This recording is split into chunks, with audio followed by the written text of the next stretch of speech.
Ricordatevi che state entrando in una macchina del tempo. Non pensate alla data di oggi, ma guardate il documento, guardate che data ha, siamo quel giorno.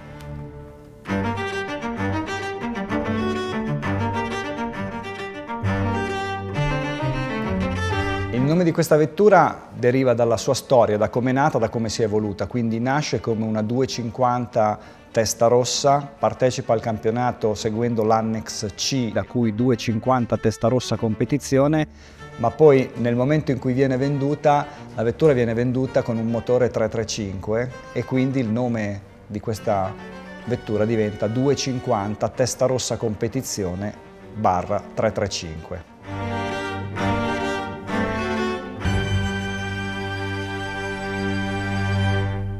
La Federazione Internazionale dell'Automobilismo cambia i regolamenti per il 1958 e Ferrari quindi si trova nel 1957 a dover decidere come affrontare la stagione successiva, decide di concentrare la sua attenzione su 250 cm3 per ogni cilindro. E questa vettura qui nasce con un motore prototipale e quindi da qui anche l'importanza della vettura, perché viene disegnato un telaio specifico per accogliere questo motore 250 bialbero.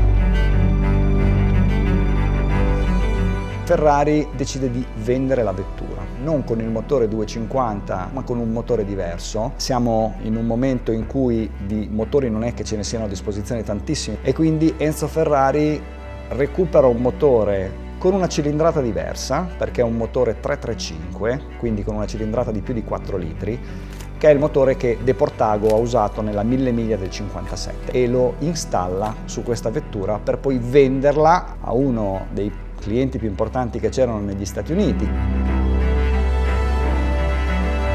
Il proprietario dell'epoca fa una serie di gare e poi però si rende conto che la vettura è talmente potente che frena poco e quindi che cosa fa? Il proprietario la prende, la spedisce a Modena, perché all'epoca l'officina dell'assistenza tecnica era a Modena, e chiede che la vettura venga trasformata ufficialmente da Ferrari da freni a tamburo a freni a disco, che sono la configurazione di oggi.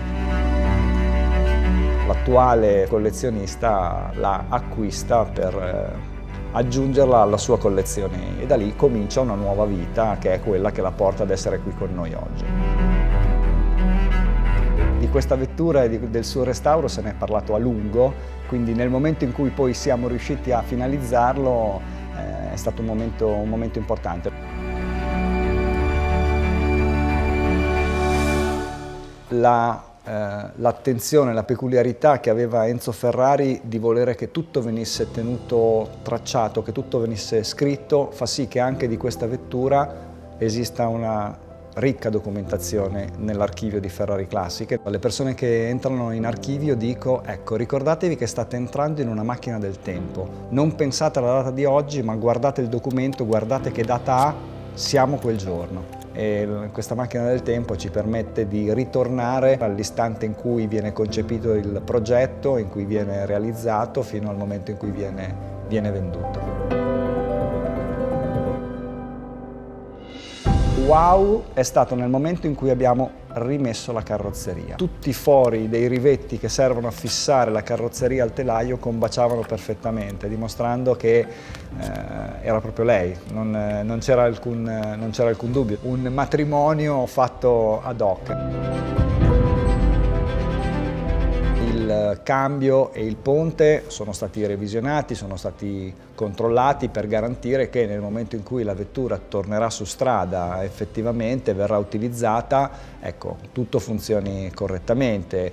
I freni sono stati ripristinati per garantire, avendo smontato la vettura, che nella fase di riassemblaggio tutto fosse corretto, i sedili sono stati rifatti, il parabrezza è stato rifatto e sostituito, quindi di fondo un lavoro di restauro di questo tipo, per ritornare alla sua autenticità, richiede di intervenire su tutta la vettura, non è solo una parte quella che viene interessata. Colore e numero e livrea sono stati scelti assieme al collezionista, che ha definito il momento storico in cui voleva la vettura. La configurazione con cui gareggia a Nassau, in una gara particolarmente importante, e quindi la vettura in quel momento è grigia, Sceglie questo colore per quello, sceglie il numero 53 perché è il numero con cui gareggia e sceglie la livrea che si vede qui sul cofano, sulla presa d'aria del cofano motore, perché è quella di quel determinato evento.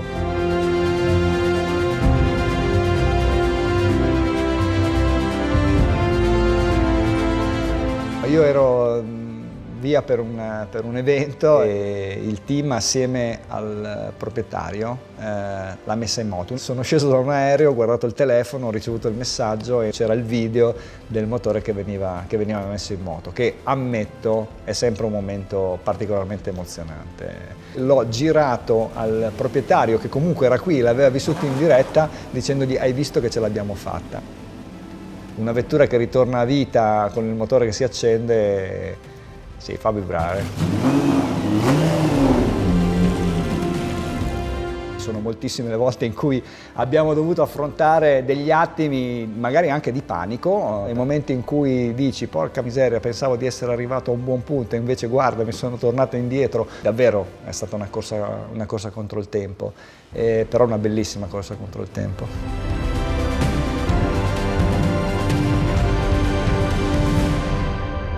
Preservare la storia di una vettura, in questo caso, è quello che fa di noi quello che siamo oggi e quello che saremo domani.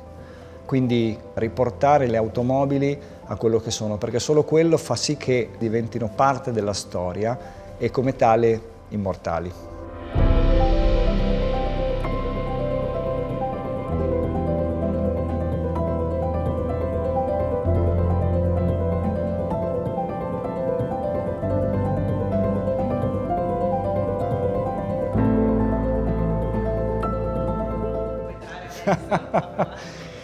Ci entro, volentieri, lo faccio, sì.